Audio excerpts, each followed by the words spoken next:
Hello दोस्तों, इस प्यार को क्या नाम दो स्टार प्लस के मोस्ट पॉपुलर शो में एक बार फिर आपको दिखाया जाएगा। आस्था जो होती है वह श्लोक से सवाल करती है, कहती है कि तुमने कभी नहीं कहा कि हाँ मैं अपनी ज़रूरत के लिए या अपने लिए तुम्हें अपने घर लेके जाना चाहता हूँ। हमेशा तुम यही कहते हो कि बाबा की इज़्ज़त है, बाबा की इज़्ज़त है। आखिर तुम्हारे मन में क्या है? श्लोक अपने मन की बात बताते हैं। उधर न्यूज़ पर बहुत तेज़ी से वायरल हो रही होती है कि श्लोक के ऑफिस में आग लग गई है। वहाँ पर श्लोक और उनकी आस्था जो है अग्निहोत्री वो फंसे हुए हैं। निरंजन अग्निहोत्री वहाँ पर पहुँच जाते हैं, वरद के साथ कहते हैं कि हटो, वहाँ पर मेरा बच्चा है। कि तभी श्लोक और आस्था दोनों एक कंबल में लिपटकर बाहर जो रेस्क्यू की टीम होती है उन्हें निकाल के लेके आती है। मीडिया वाले आस्था से सवाल करते हैं, कहते हैं कि हमने सुना है कि शायद आपकी जान आपके हस्बैंड ने बचाई है, बताइए हमें अंदर का सच क्या था।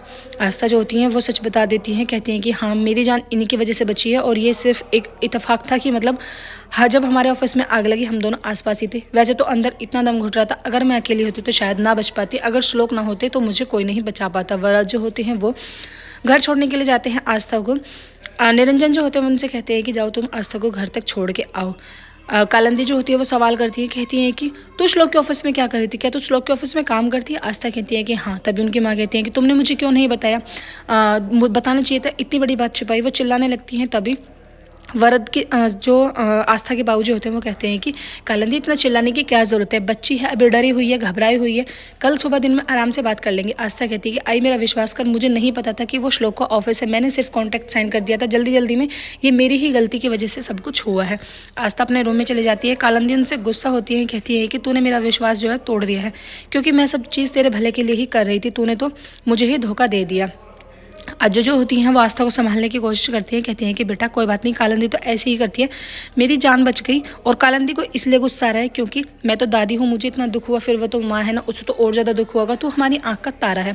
इतना कहने के बाद उधर आप देखेंगे श्लोक जो होते हैं वो दारू पी रहे होते हैं, बहुत ज़्यादा ड्रिंक करते हैं। कहते हैं कि आस्था मैं तुम्हें कभी माफ़ नहीं करूँगा, मेरे अंदर प्यार नाम का कोई शब्द है ही नहीं, मेरे अंदर सिर्फ और सिर्फ नफरत है।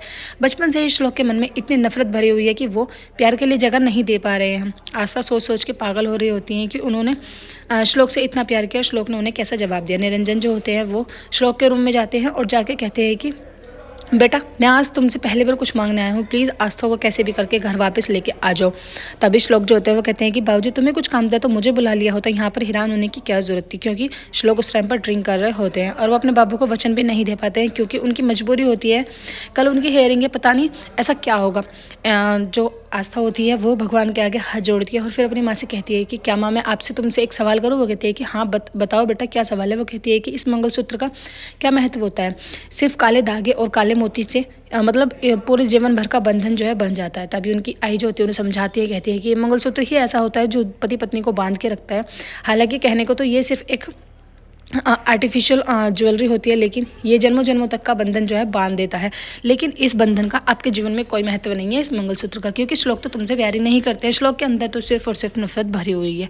आस्था उस मंगलसूत्र को उतारने की कोशिश करती है, लेकिन वो मंगलसूत्र बार बार उनके बालों में ही इलझ जाता है, वो नहीं उतरता है।